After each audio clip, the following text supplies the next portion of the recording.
Nuance with Nikki, the nitty gritty about a place so pretty. So, today I'm going to be reading you a letter. This is going to be Mandela Mondays. I've been thinking about this for a long time. From letters to Madiba. I can't, of course, read them all, right? But this is the one about a little South African dictator, a grade 4, Dani van Zyl. Okay. Yeah, and then I'll comment on what I'm thinking about for Mandela Mondays. Okay. So here's the letter. Right. These letters are all by South African millennials when we were little. So let's hear. Dear Madiba, I've been thinking about why we are proud to be South African children. One thing I'm really proud about is that we have you as our father and leader. We have you to look up to and love. You have shown us that through love and respect and loyalty, we can grow to be the kind of person that you are. You didn't have the easy, cozy life that I have, but yet, look at how you turned out. I would be proud even just to be one grey hair on your famous head! Exclamation mark, exclamation mark, exclamation mark, exclamation mark. I am proud to be a South African child because my parents have taught me to love and respect people for who they are. When I look at people, I don't see color, I see happy faces or good friends. It makes life so much easier when you are comfortable with people who are Xhosa, Indian or Zulu. I am proud of our beautiful country. Cape Town is the best. Cape Town, I can already see you. I'm kidding. I would love it if you came for lunch with me at Noordhoek.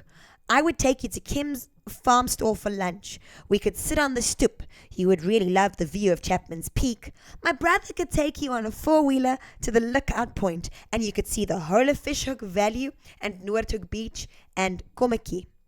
You could bring your wife too, and she would get on well with my mom.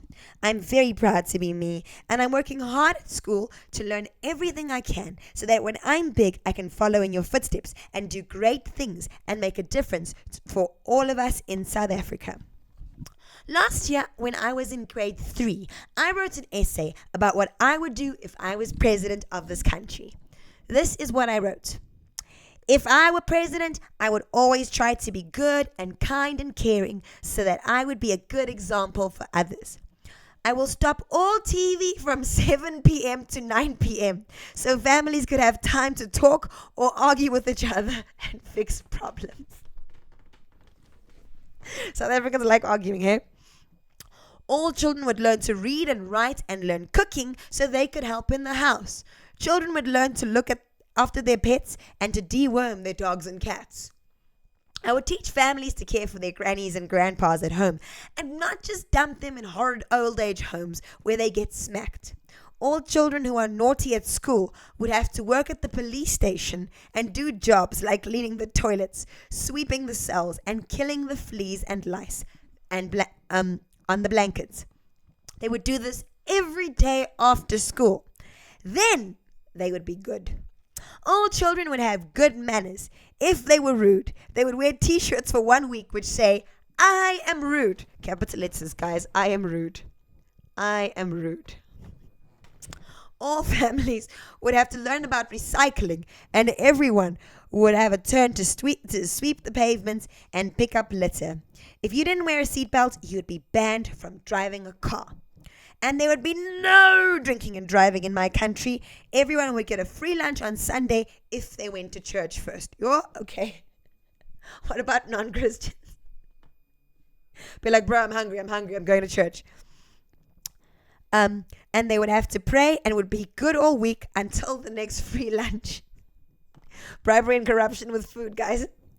If someone built a house for the poor, they would get free petrol for 1 month and extra house points for their house at school. That is the end of my essay, and I hope you found it interesting. You can see that I plan to do great things one day. Thank you for making me proud to be who I am. With lots of love, Dani van Zyl, grade 4. Guys, Mandela Mondays are not about thinking that Mandela was perfect. I think there's too much of a one-sided view either way. But I do hate all these videos that are like, everything he did failed. Guys, there are many things that in my head I criticize about Madiba, right? But in his own words, I'm not a saint but a sinner who's trying. Okay? And he often gets blamed for things that didn't work out in South Africa after he's dead. So Nikki's just here to counter that narrative with Mandela Mondays. Hope you enjoyed that. Let's see if I can do another one.